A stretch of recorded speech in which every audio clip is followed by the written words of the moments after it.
Welcome to Rolls and Lols, the HumeScope podcast. For those of you who don't know HumeScope, a quick overview: we are a recruitment training business. Founded and run by two recruiters, myself and Laura, who've been recruiting for over 30 years.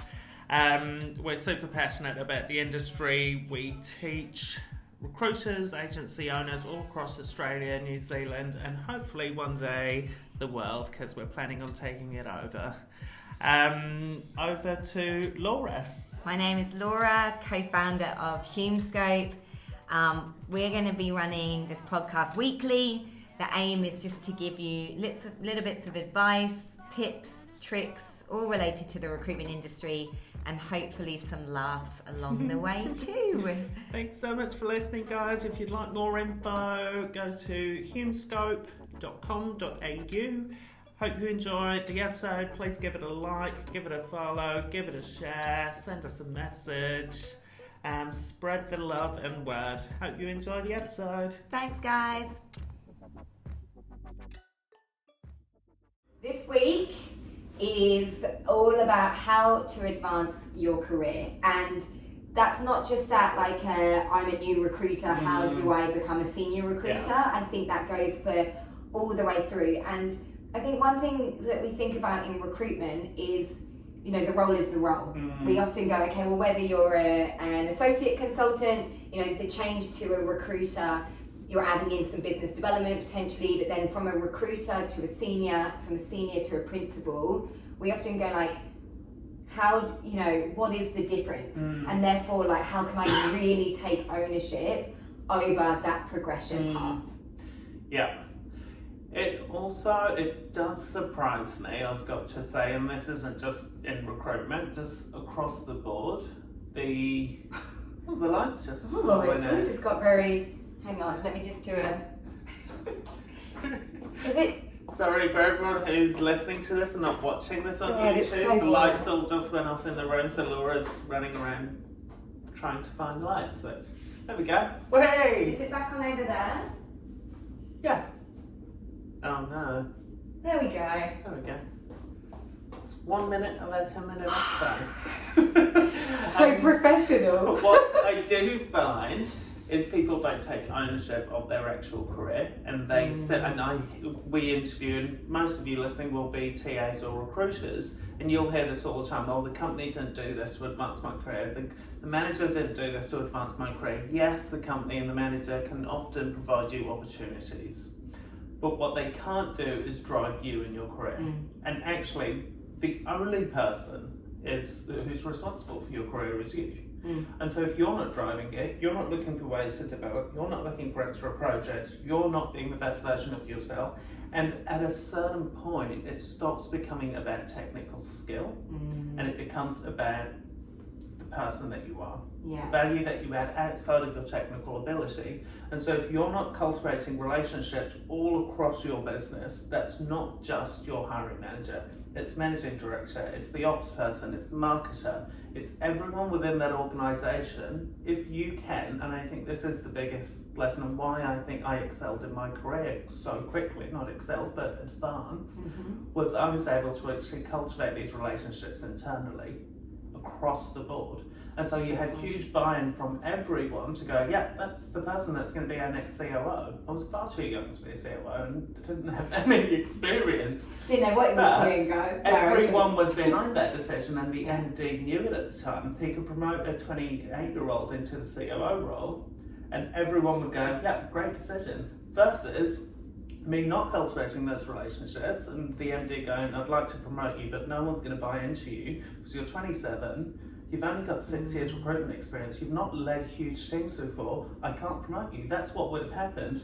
And so I think at a certain level, it stops becoming about the technical skill, and you personally have to invest in, well, how do you develop relationships? Do you read a lot? Do you go and source different types of training and development for yourself? Because that's what will be the defining factor in you being promoted and excelling. It's such a good point, because you're right, like, and often with the technical skills you can only learn them on the job that you're promoted into. I think it's the willingness to learn, the openness. It's, you know, it's it's the personal development, developing your emotional intelligence, your self-awareness. And you know, when we talk about developing, it doesn't always have to be that traditional path to management either. You know, I think a lot of recruiters go, well, you know, I don't necessarily want to be a manager yet, or maybe ever. So what are the options available for me? And I think you can suggest those. Like if you want to focus purely on client relationships, literally write, you guys are in recruitment, you know, write a job spec of what that dream role would look like and pitch it to your manager. If you think that your business could really do with like a candidate engagement platform, or you're really tech savvy and you want to look at introducing new technology, can you spearhead any projects? And I think we often think about development of just being that classic career path into 100%. management, where it's actually, I think it's about going, where do I want to be?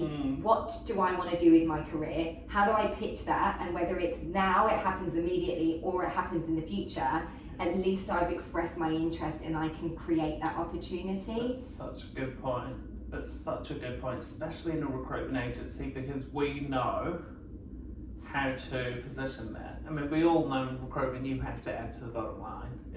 And if you can somehow carve that out, and it doesn't need to be that you want to progress in recruitment. Imagine you're a recruiter and you're like, I've got a really good ability across marketing and I love that space, don't have any actual experience, but at some point I want to join a marketing or creative role.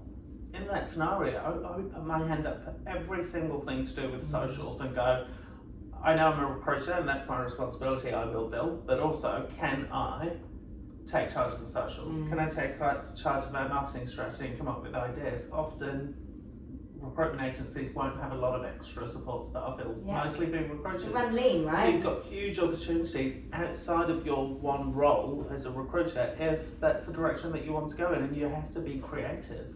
And I think there is a commitment to extracurricular. Yeah.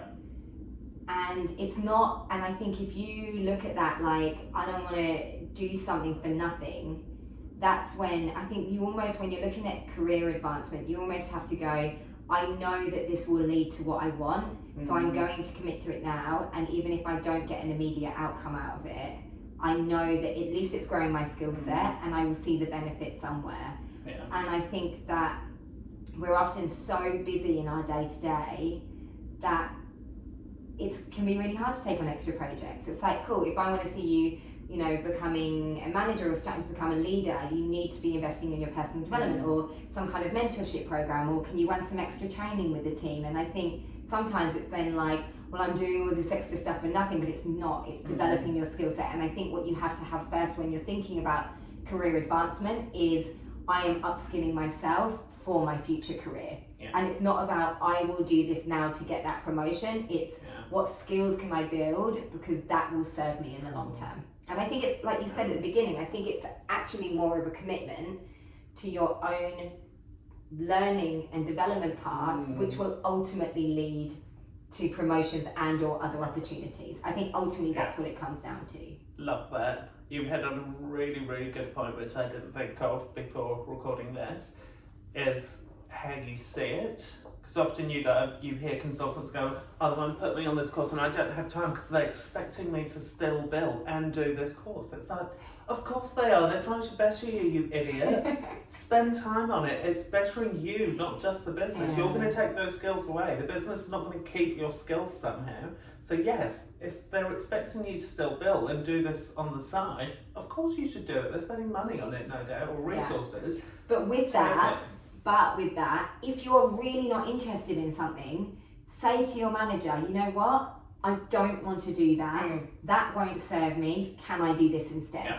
Because there's so many, you know, there's been situations in the past where people have been booked in with coaching sessions with me, right? And then we turn up to the session, I'm like, you know, what do you want to get out of this? And they're like, oh, you know, my manager kind of booked it in. And I'm like, that's not how coaching works. Like, it has to come from you. So I think as well, if you're being kind of coerced into a path that actually doesn't interest you at all, you have to be the one that goes, I'm not just going to pay this face value. I'm actually going to say no, but can I invest that time and that money into something that I do think, and this would be the ROI for the business. Again, great point. God, you're coming up with some gold today. Is pitching for training. Your business Yeah. will not always go out of its way and somehow magically know what you need development on. Yeah. It is actually, again, going back to it's your responsibility, your career and your advancement, it's your responsibility. I had this rookie call up who joined a business that doesn't utilise HumeScope for training. They said they wouldn't. Anyway. Who are Shame. they? Name them. No, so he was like, what's the course about? I'm thinking of doing it just on my own because it sounds great. I've had good reviews. So I sent him the brochure. He pitched it to his boss. His boss called the boss that said, we're thinking of sending 5 now on. So his boss booked him onto it. But the candidate, the rookie himself, took charge and went, no, this is a great course. I will either pay for it or I'll pitch it to my boss first. And that's what his plan was. So he pitched it to his boss. His boss was so impressed, was like, of course we're now sending you on the course and we'll send the other 4 rookies next month. That's so good. It was, I didn't know that. the responsibility was on him amazing. and he took it and was like, great, I'll research it, I'll present it to the business, the benefits, the ROI. And of course the business was like, it's a no-brainer. The rookie wants to do it, he sees a huge benefit in it, he is going to take away from this. So. Yeah, that's awesome. And I think if you're listening to this, that's probably, if you're listening to this now and you're feeling in any way stagnant or directionless or anything in your career, our advice would be, where do you want this to go? Like literally, what does this look like for you? Are you interested in management path? If you're not sure yet, is there something that you could do in the business to see whether you're interested in management? Is there someone you could mentor to get a taste or a flavour for it? Ultimately, if you're feeling like you don't know where the next direction is, well, one, talk to someone, externalize that, but also think about what training, what you might be interested in, and look at what would be the return on investment to your business and pitch it to them and take that ownership. And lastly, in recruitment, guys, anyone who is in recruitment, specifically agencies, you have got the benefit of how rapid roles move and how rapid you can advance. I went from consultant, senior consultant, team lead, P&C coordinator, ops manager, ops director to COO, and I'm not kidding you, all within 3.5 years. So things move rapidly if you're willing to invest in yourself and really push yourself. So it isn't a case of, well, I'm just a recruiter and I don't really know where this role goes. I'm feeling stagnant. It's your responsibility. Go, take charge, research, talk to people in your industry, see what different paths people have taken and actually carve out a route for yourself. Because if you don't, yes, you will just be a recruiter for the next 20 years if you don't take charge of where you want to go. Yeah. God, that was such a You know serious note. You know what we needed at the end of this? I wanted to start playing like Katy Perry Eye. You got the eye of the tiger. Like just some kind of real empowerment music. Oh, that fired me up. Okay, that's it for this week. Thanks, guys. See you, team.